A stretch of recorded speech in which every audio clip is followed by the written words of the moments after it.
Dear friends जय जगन्नाथ। आज आउ पदे किसान पाई कहबी। तो गोटे किसान जानी थी आपण प्राय 6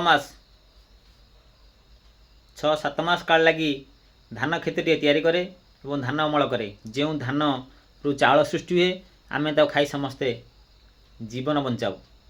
कारण किसान टे ना सी धान टी चाष न करते आम सब चितपटांग मारी पड़ी था। एत बाछुती एत कथबार्ता एत चाकरी एत स्टाइल एत कलेक्टर एत मंत्री एत आईएएस ओएस आईपीएस कहीं भी हो पारती। जो जवान टी जगुच ना आमको सुरक्षा दौची सी भी आम महान हेले भी भाई भावतु ना हे किसान टी धान चाष कले कि गहम चाष कले से आम चाउल कि रुटी बाहर कर खाऊ।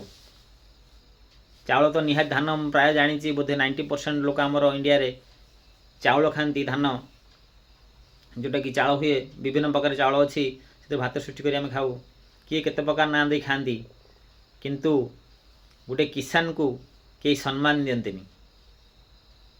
जोटा भी पनीपरिया आप देखिथे बाहर गोटे किसान टे बैगन टी हो भेंडी टी हो जन्नी टी हो जहाँ भी हो से बाहर किसी छोटिया पसरा टे कर बिकुव से बोधे 7-8 किलो 10 किलो मैक्सिमम ता परिबा थिबो। से किसी बड़ बाबू भाई आसवे कार लगेदेवे डोर बाड़ेदेवे ओह्ल पड़े बैगन किलो तर केते टंका 45 टका ना ना 40-45 टका मुझे 30 टका पाऊ 30 टका देबू।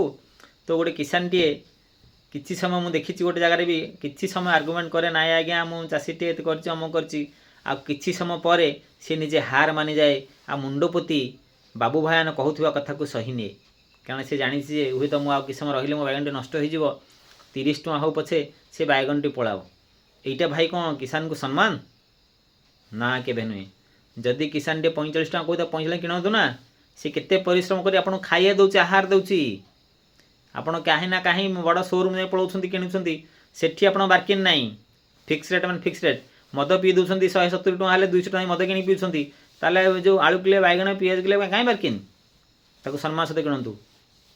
आउ मेन उक्ति है मोर धान चाषटी बर्तमान अमल समय टोकन व्यवस्था चली बो मु देखुची 2-3 तले आम गाँव को आसते किसी सोसाइटी सदस्य माने तो किसी क्षेत्र में चाष होनी जोटा कि कटि जाऊँगी ठीक अच्छी आउ जोटा सत्य सत्य हेले भाई आपको न जगी आपण ब्लैक बेपार की जगंतु जो मैंने ब्लैक कर धान क्विंटाल गवर्नमेंट जब 3100 डिक्लेयर कर दौची गोटे चाषी आपड़ इनक्वारी करूँ आसी गाँव में 1700 टंका क्विंटाल पे धान बिकुची ताले से केते टंका लॉस करुची।